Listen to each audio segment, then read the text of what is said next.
vinyl community. I'm back to do a recent vinyl finds video, and I'm down with the man cold or a flu, I don't know. Probably just a man cold, but I have a fever and it's better today than yesterday, so I thought of shooting a video.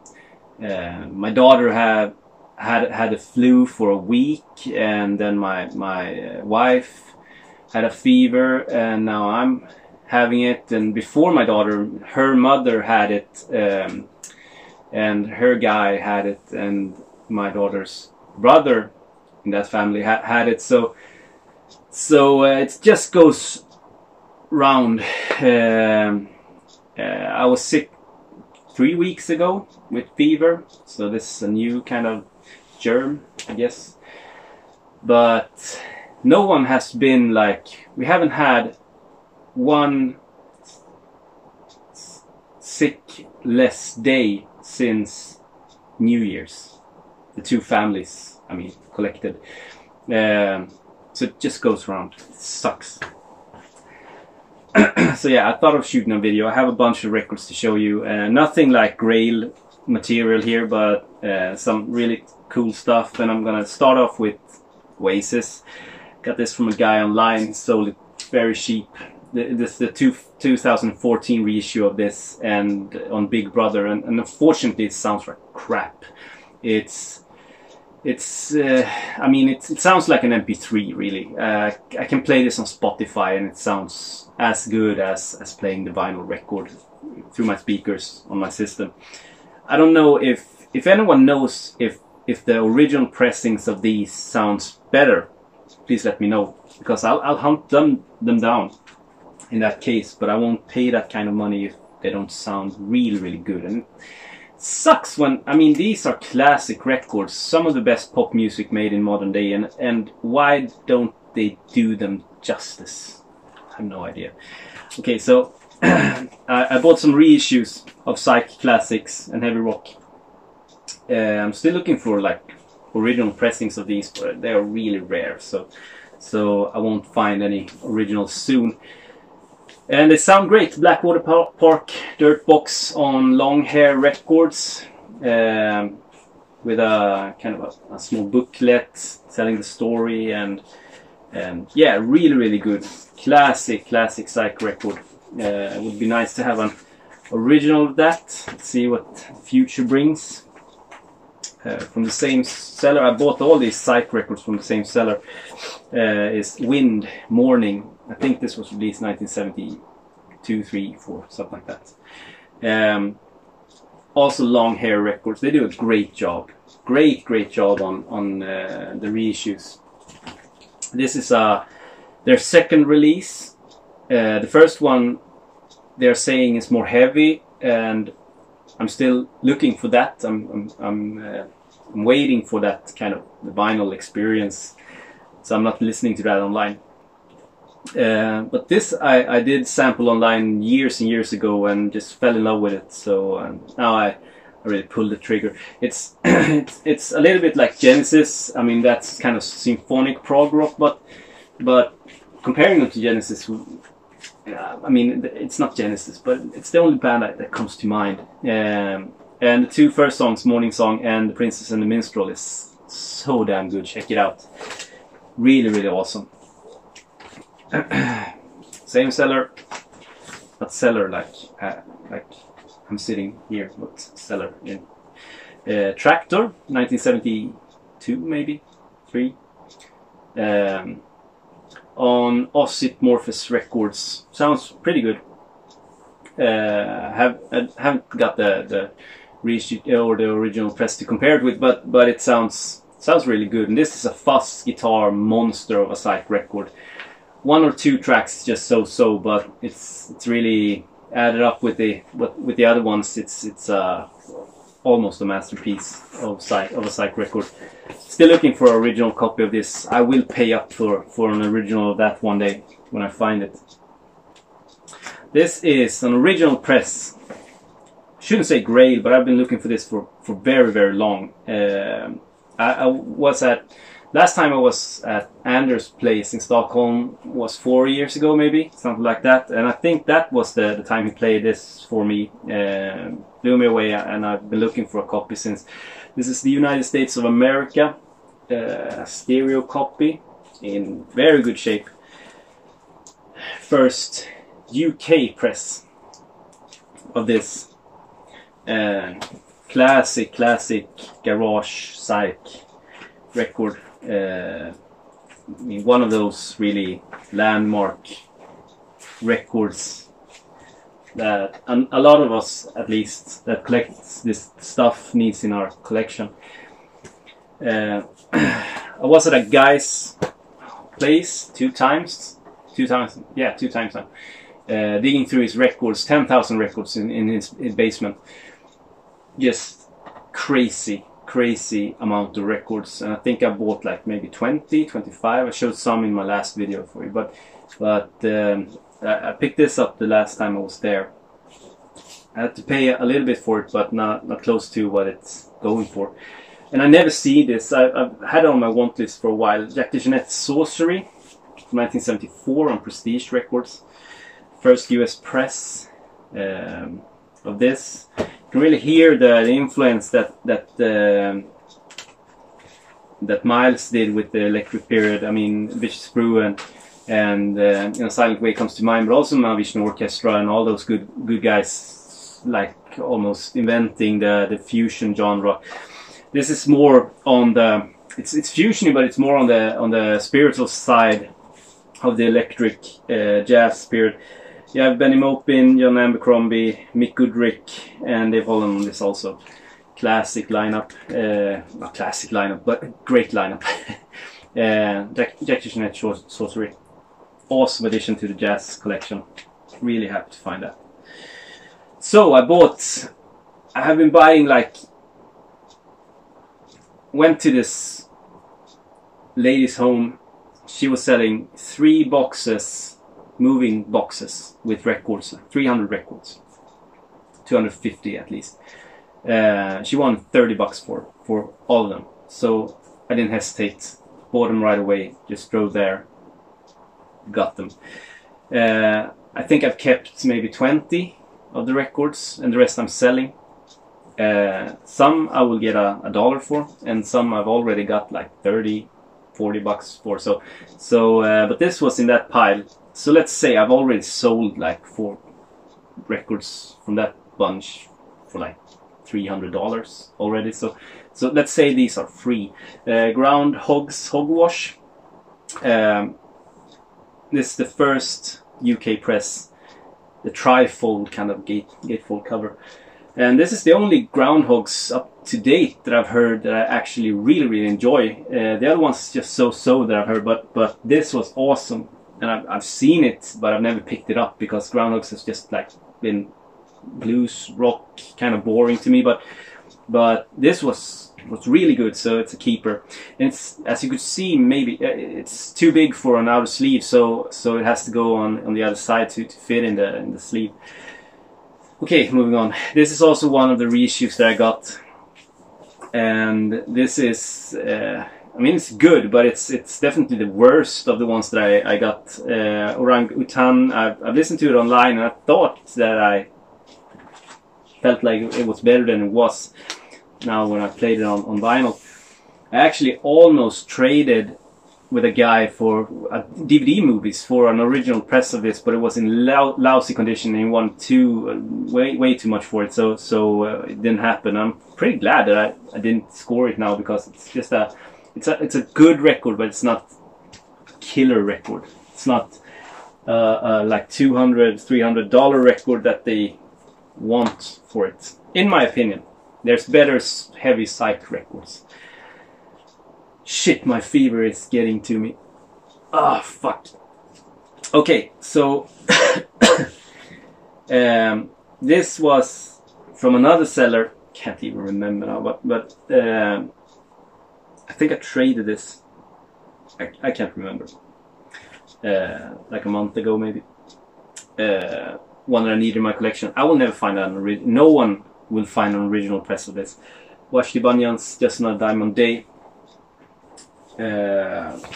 looks like that. You actually get the booklet from the CD in this, which is kind of neat and not neat, but this Christina reissued this, and it sounds really good, and this needs to sound good because it's very, I mean, if you've heard this, you know, it's her voice is, she's almost whispering. You have to crank the volume up really high, and she's right in front in the speakers, just coming at you with her voice, very subtle, very like beautiful, so beautiful. If you haven't heard this, stop what you're doing, kill this video, just go listen to it now right away. It's, in my opinion, top 5 female vocal records in my book. It's just like there's some records that blew my mind. Female vocalists that didn't, I mean, female vocalists shit, but you know, that I didn't know of before. When I heard it, I can't imagine how they couldn't sell millions of records, you know. Like Heart Food with Judy Sill is just like, why doesn't everyone own a copy of that record? The Kiss is 12 out of 10. It's a masterpiece, and her voice is just fantastic. Laura Nyro, another one that comes to mind, and Vashti Bunyan, fantastic. Okay, this was a cool find. The guy with 10,000 records got this for like $4 maybe, and the cover is beat, but I couldn't resist. This is Marvin Gaye's Let's Get It On. I've been looking for a copy of this for a while. It's the inside, and there's the back side. And if you have the early press or the original press of this line here differentiates from the other ones, because this is an Italian first press, and it also has a different label. What's called label artwork than any other press. So as I said, I got it cheap because the cover is in bad condition, but the vinyl was like unplayed. It sounds fantastic, like great. Okay, so 2 minutes about this one. This is my favorite Marvin Gaye record that I've heard up to date, and it blows what's going on out of the park, in my opinion. And that's bold to say, but, and I think I've said this before, but what's going on is, in my opinion, the most rated record in music history. And as I said, bold statement, but it's not a bad record. It's a good record. I have it, I enjoy it. But every time people, like magazines and stuff, do lists about top 10 records in music history, top 20 records, it's on there. It's like number 5, number 10. And it wouldn't even cut my 250 lists. Maybe top 500. I don't know. Never done a list like that. But to me, it's too repetitive. And I know that's the thing with it. But with that kind of melody and the words spoken, to me, it just gets boring. This has the same structure. You have the theme, Let's Get It On, and the melody and the words, and it comes back through the record, but it's very subtle and very, like, it's just more a nod to the main theme rather than using it over and over again. That's just my opinion. But so to me, I'd rather play this than What's Going On. But What's Going On is still a great record, but it's not up there. It's not top 10. A pop psych record, Cheapo, Salom Sinclair and the Mother Bear. Also from the 10,000 records guy, I got $2 or something like that. And I also got this from the guy online. I got the other Oasis record from What's the Story, Morning Glory, also on Big Brother. Sounds as crappy as the other one. So I keep that until I can get my question mark out of the way, thus any other version of that sound better. Now I'll jump on that version if it sounds better. I need a better sounding copy of those records. Okay, Leaf Hound, Grower Mushroom, classic, one of the reissues. The last I think I'll show maybe from the batch I got from that reissue kind of guy. Repertoire Records do a great job. This sounds terrific. I think that Repertoire did the Zombies, Abbey Road, Half Speed Master reissues. I can be wrong. But yeah, sounds great. And that's the latest addition to the reissues of Grower Mushrooms. Yeah, in the boxes with a lot of records that I got for like free. I've sold records. Okay, you know the deal. Strangers in the Night, Frank Sinatra. This is a classic. And I've been picking up some Frankie actually. I mean, I said that Cycles and In the Wee Small Hours was the only one I needed in my collection, but with these kind of classic Frank records, I mean, they pop up. They're cheap as hell. I'm getting them, the classic ones at least, because when you're in the mood for Frank Sinatra, it's hard to top it, you know. Okay, Procol Harum, A Wider Shade of Pale. Is that how you pronounce that? A wider shade of pale, or is it a wither shade of pale? I mean, I'm from Sweden, so it's I've always said a wider shade of pale, but okay. So back in 2011, I went to New York with my mom and celebrated her 50th birthday, and I went to Bleecker Bob in Greenwich Village to record hunt. That was the first shop, actually. Earl of Suave said that's the shop you need to go to, so I went there. In one of the boxes, New Arrivals, was the Mo Fidelity kind of copy of this album. And they won like $12 for it or something like that. Multicolored, like green vinyl version. Got home, played it. A year or two later, I just went online to check how much it was worth, and it had skyrocketed in price. So I actually sold it. I think I got 120 or 150 bucks for it. So I bought another like prog rail for that money. But I've been looking for a reissue, cheap reissue of it ever since. And this was actually the first time I really sat down and listened to the entire record. And I mean, put aside A Wider Shade of Pale, that song, which is, in my opinion, a masterpiece. The other songs is really, really good too, like Conquistador and She Wandered Through the Garden Fence. The two songs that comes after that, just fantastic, fantastic. Among the free records was also this, the Tim Hardin, The Homecoming Concert, I think released in 1981 or 2. I may be mistaken here, but yeah, somewhere along that line. Tim Hardin, drunk as fuck, had problems with alcohol, huge alcoholic, went home to do a concert, and 6 months later, after this, he died. Very tragic, very, very tragic. Such a talented guy, songwriter and also singer and piano player and guitar player. It's very humorous. I mean, he laughs and talks with the audience in between songs. But when you listen to and I would play "Reason to Believe." Check that out from this recording. It's obvious that he's like crying inside. You know what I mean? And I haven't heard, the production of this is fantastic. I haven't heard this sort of like close feeling of being there in the room since I've heard Massey Hall with Neil Young. Highly, highly recommended. Plays some of his greatest work in just a concert hall, just him and a guitar or a piano. Very, very personal recording. And so close to his death.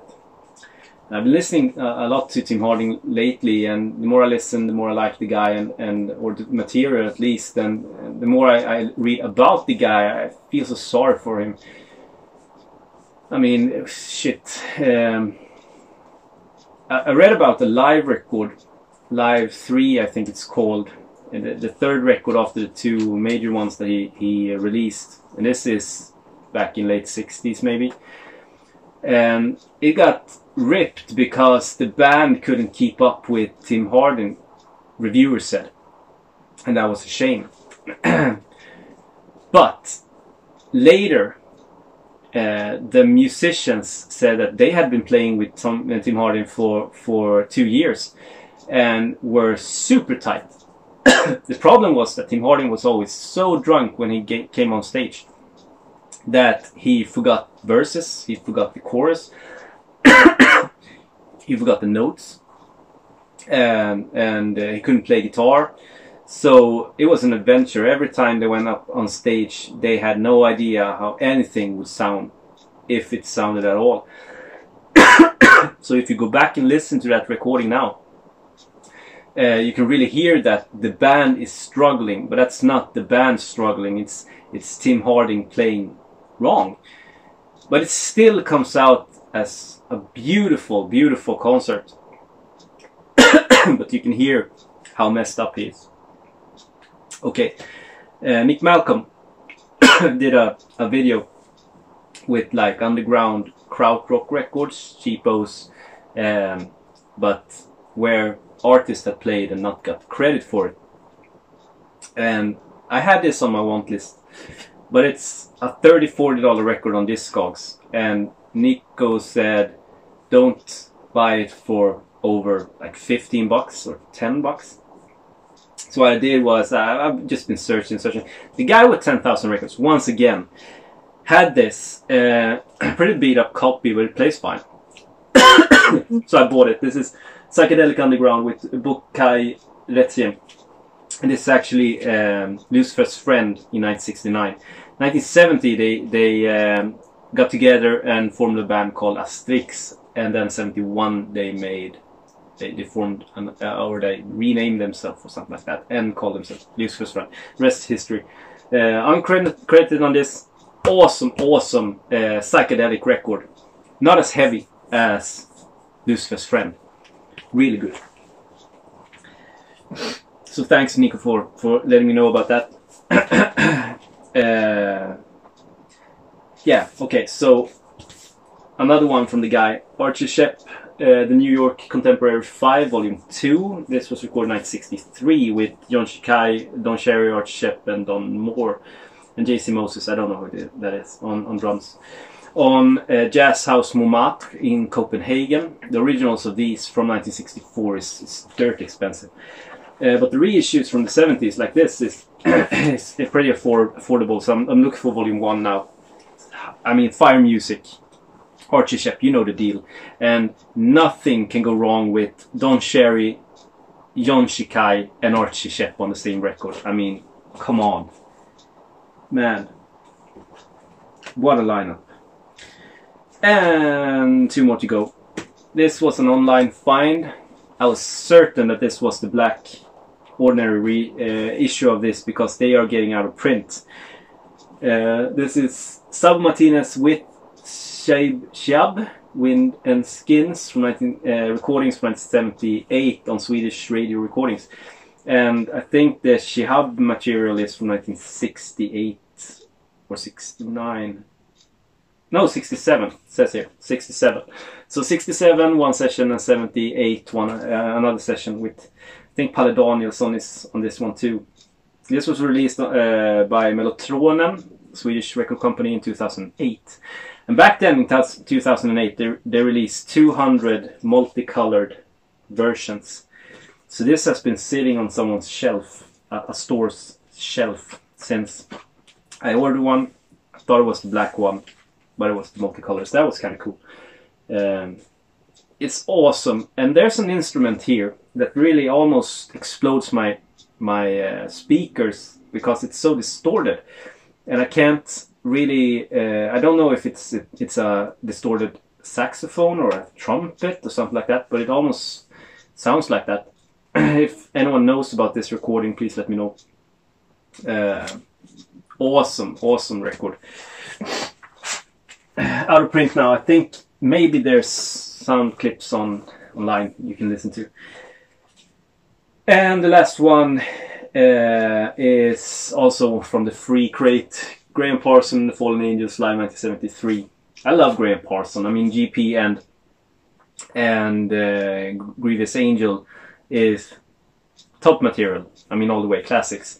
And also the Byrds' Sweetheart at Romeo. Even if I think it's a good record, it's not a masterpiece, but because it's too honky tonk. But Grievous Angel and GP is fantastic, and you get live material from that those records with Emmylou Harris singing lovely as usual. So I mean, for free I couldn't. It's staying in the collection. I'm not saying that. So yeah, that's it. Hope you dug what I showed. I'm going to bed now, or at least to the sofa, continuing to listening to music, and I think I'm gonna throw down a couple of aspirins or something like that. If you have any questions, please write them below, and I'll talk to you soon. Bye.